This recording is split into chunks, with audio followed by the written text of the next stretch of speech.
Hello, I'm Bob Ross. I'm certainly glad you could join me today. It's a fantastic day here, and I hope it is wherever you're at. Are you ready to do a fantastic little painting? Bob Ross, the soft-spoken maestro of happy little trees, right?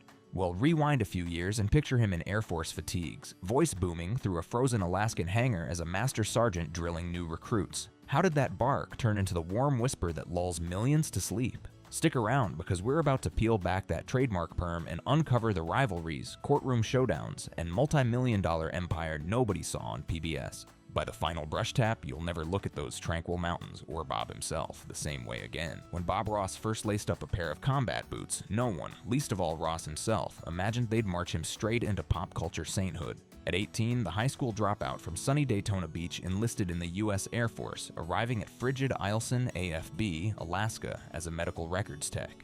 2 decades later, he'd salute out as a master sergeant, the top enlisted voice in his clinic and the guy who barked, "Scrub that latrine till it shines," to rows of bleary recruits. I spent half my life in the military, and I used to come home, take off my little soldier hat. Ross later confessed those years sharpened his drill instructor bark and convinced him he'd never raise his voice again once the uniform came off. Yet Alaska did more than harden his cadence. It hurled epic mountains and knife blue lakes right outside the barracks window. Ross started dashing off fast landscapes during short breaks, selling them on gold panning plates to tourists for more than his monthly paycheck. While colleagues spent downtime at the NCO club, Ross hunched over makeshift easels, learning to capture an entire river bend before duty called him back to clipboards. The race against the clock would later define his on-air wizardry. If you can finish an oil painting faster than a flight surgeon can sign charts, you can finish one in under 27 minutes of PBS airtime. But the military didn't just refine his brush, it sparked a vow. After 20 years of enforced toughness, Ross told himself he'd trade every order for a whisper and every reprimand for a reassurance. The future king of happy little trees was forged, paradoxically, in fluorescent hallways that smelled of disinfectant and adrenaline. He retired in 1981, slipped off the sergeant's chevrons, and swore the only thing he'd command from then on was a paint-loaded fan brush. Yet quitting the Air Force left Ross facing a bigger battle: how to turn quick-dry landscapes into a living. The answer would arrive in the form of a charismatic German TV painter named Bill Alexander, whose wet-on-wet technique Ross devoured like rations, and whose friendship would soon explode into a rivalry so fierce it could splatter even the calmest canvas. But that's getting ahead of the story. Bob Ross's rise from barracks hobbyist to PBS sweetheart hinged on a single technique so fast it looked like sorcery. Wet on wet, smearing fresh layers of oil over a still slick base to finish a full landscape before the paint could even blink dry. But that shortcut to serenity already had a master, and he wasn't amused. Enter Bill Alexander, the charismatic Prussian who dazzled public television viewers throughout the 1970s with his show The Magic of Oil Painting. Ross discovered Alexander's marathon workshops while stationed in Alaska, devoured every brush flip the older painter demonstrated, and even spent his military leave paying to learn the almighty knife stroke up close. Grateful, Ross opened season 2 of The Joy of Painting by dedicating an episode to his beloved teacher and inviting viewers to share the precious gift Bill gave me. I would like to dedicate this show to my beloved friend and teacher, whom we've all watched and loved for many years on public television, Bill Alexander. Yet as Ross's feathery mountains began muscling into pledge drive slots once reserved for Alexander, the mentor felt his protege had pulled a palette knife from the back instead of the brush rack. In a 1991 New York Times profile, Alexander fumed, "I invented wet on wet. I trained him and he is copying me. What bothers me is not just that he betrayed me, but that he thinks he can do it better." The bitterness went both ways. By the early 90s, Ross had quietly erased Alexander's name from on-air shoutouts, referring to him only as "my friend" or "a wonderful painter I once knew." Fan forums still dissect the subliminal digs. Ross's sudden switch from Alexander's trademark magic white base coat to his own liquid white, or the new line of Ross-branded palette knives, slightly wider than Alexander's, as if staking a fresh claim on the very steel. Online debates rage over whether Ross merely refined an age-old alla prima method dating back to Van Gogh or hijacked Alexander's modern twist outright. For viewers lulled by whispers of happy little trees, the feud felt like thunder behind the mountains. Workshops split into Team Bill and Team Bob. Paint supply aisles became quiet battlegrounds of magic versus liquid primer jars. Even today, certified instructors from each camp rarely share studio space, citing philosophical differences that boil down to a decades-old bruised ego. And yet the rivalry accomplished what neither man's solo canvases could. It turned wet on wet into the pop culture shorthand for effortless creativity. Alexander may have birthed the TV genre, but Ross exported it to coffee mugs and TikTok speed paints. The irony? Both teachers borrowed heavily from Flemish masters who'd layered oils a la prima centuries earlier. a reminder that in art, originality is often just the boldest remix. But while brushstrokes can dry, resentment can linger. Alexander died in 1997, still convinced his student had eclipsed him unfairly, and Ross would pass 2 years earlier without publicly answering the accusation. Their silent stare-down leaves one question crackling like turpentine fumes. When the man who taught you everything calls it theft, can there ever be a truly happy little ending? Next up, the money. Because painting on camera for free is one thing, turning a thrift store perm into a multi-million-dollar empire is quite another. Most TV stars cash pledge drive checks. Bob Ross cashed none. Viewers assumed PBS fame meant Eastwood-level paydays, yet Ross later admitted he did the show for free, taking zero salary across 403 episodes, while public television itself ran on barely 15% federal funding. So why smile? Because every broadcast was a 30-minute infomercial for a sideline empire he quietly built off camera. In 1984, Ross and his wife Jane pooled life savings with Annette and Walt Kowalski to launch Bob Ross Inc., each partner holding an equal quarter, the Kowalskis bringing business grit while Ross supplied the halo of serenity. The filmed lessons drove viewers straight to weekend workshops, spiral-bound how-to books, and racks of liquid white tubes that bore his face down craft store aisles. The formula worked. By the early 90s, BRI had blossomed into a $15 million brand, all without a dime of network payroll. Ross taught sold-out classes, shipped hundreds of 3-hour VHS master courses, and signed deals for branded brushes. All revenue streams funneled through the company, while PBS re-aired episodes gratis. Fans got free art school. Ross got a merchandising goldmine. Yet the painter's most profitable ad wasn't a slogan or a jingle. It was a thrift store perm he secretly hated but could never abandon, because that halo of curls had become the corporate logo itself. And therein lay the next, curlier chapter of the Bob Ross story. Bob Ross's halo of curls wasn't a genetic blessing. It was a perm he bought in the late 70s because haircuts cost more than his Air Force paycheck. Business partner Annette Kowalski later spilled the secret.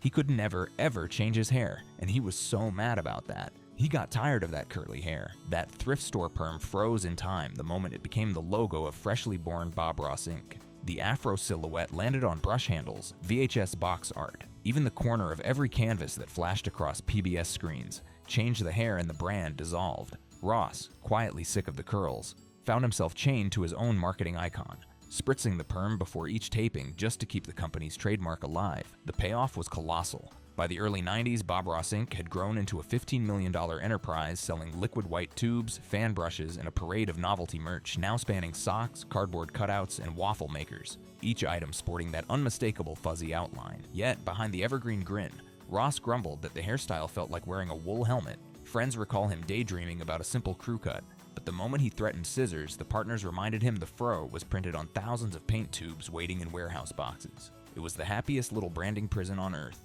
and the first strand in a web of contracts that would tighten long after Ross put down his brush. Next comes the fallout, when the smiling face on every easel turned into a battlefield of copyrights and courtrooms.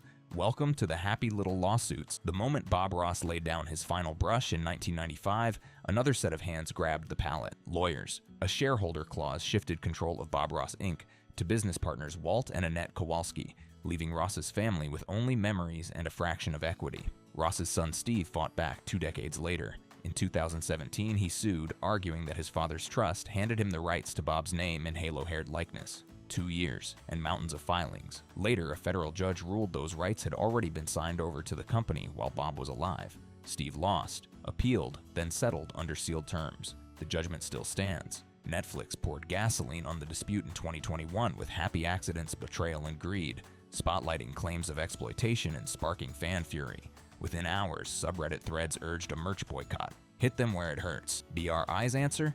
Double down on defense. The firm now runs Dragnet software with brand protection outfit CoreSearch to scrub unlicensed NFTs, print-on-demand tees, and even cat face parody air fresheners. Trademark suits keep rolling. Zumiez, 2020. The Found Inc., 2023. Each one a fresh tree in a forest of infringement claims. Legal scholars still debate the morality. Was Bob's goodwill sacrificed or simply safeguarded? A 2025 estate law brief calls it a textbook warning.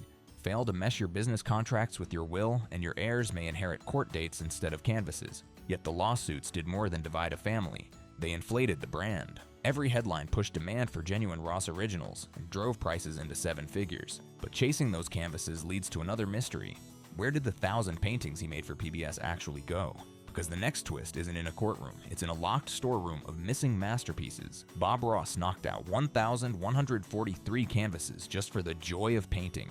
3 per episode, 1 on camera, 1 as a guide, 1 for the book photos. Yet walk into the art auction world and you'll find fewer than a couple dozen circulating. Where did the rest vanish? According to a 2019 investigation, the vast majority sit stacked like vinyl records inside climate-controlled rooms at Bob Ross Inc. Virginia HQ, with executives insisting Bob wasn't really into selling them. Some slipped out early. Ross donated hundreds to local PBS pledge auctions, others were gifted to students, and at least 13 reference paintings were swiped from the back of his van during season 2. A true crime still unsolved. A handful escaped into history. Blue Ridge Falls, On a Clear Day, and Ross's homemade stepladder easel now live at the Smithsonian, tucked between Julia Child's skillet and Mr. Rogers' cardigan. Whenever a legitimate Ross does surface, prices jump like startled squirrels. For years, originals hovered around $8,000 to $10,000 until September 2023, when Minneapolis gallery Modern Artifact listed the very first on-air canvas, A Walk in the Woods, for $9.85 million. The sticker shock turned pledge drive nostalgia into blue chip speculation overnight. Collectors whispered that a confirmed sale north of 7 figures would redraw the entire outsider art market, yet mystery keeps the legend alive.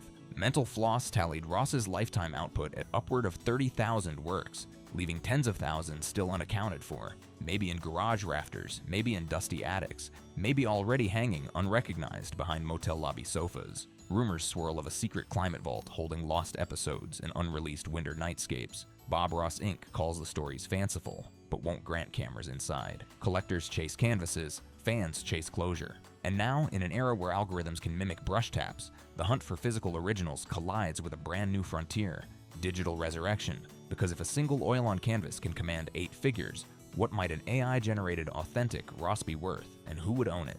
That question ushers us into the next chapter, the digital afterlife of Bob Ross, where ASMR streams, deepfake voices, and NFT takedowns fight for space under the same happy little sky. Slip on your headphones and close your eyes. The minute Bob Ross murmurs, millions of brains fizz like soda. Neurologists call it ASMR, and Joan Kowalski, president of Bob Ross Inc., flat out crowns him the godfather of the tingle trend. Streams of the joy of painting boomed during lockdown. A single 9-day Twitch marathon pulled 5.6 million viewers and spawned 24-hour reruns that still loop every weekend. God was really having a good day when he made Alaska. Sleep tech apps rushed in. Calm licensed Ross's baritone for A Painting with Bob. Sleep Story marketing it as the perfect lullaby for pandemic-jangled nerves. Reviewers joke the podcast is interesting enough to distract you, but not enough to keep you awake. A dream scenario Ross would have loved. The revival isn't just auditory. In 2024, PBS rolled out The Joy of Painting with Nicholas Hankins, Bob Ross's unfinished season, rebuilding the 7 canvases Ross sketched while battling cancer. His last unseen lessons finally on the easel. Viewers call it Season 32 and treat Hankins like a time-traveling understudy. To export that calm worldwide, streaming outfit Cinedagum tapped London startup Papercup, an AI voice model that clones Bob's cadence in Spanish, then whispers it across Latin America.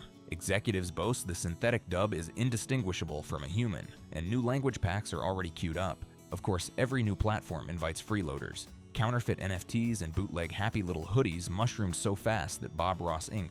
hired brand protection giant CoreSearch. Their AI trawls Redbubble and OpenSea, deleting rogue listings and, in Joan Kowalski's words, stopping bad actors from shooting holes in something so perfect and innocent. Rumors swirl of next-gen AI that won't just dub Bob, it will paint like Bob, generating new landscapes stroke for stroke. Engineers whisper prototypes exist, though no public demo has surfaced. If those neural brushes ever hit the market, who owns the copyright, the algorithm, the estate, or the painter who's been gone since '95?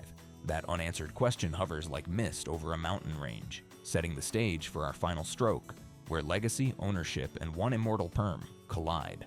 Bob Ross painted calm, yet his legacy roars.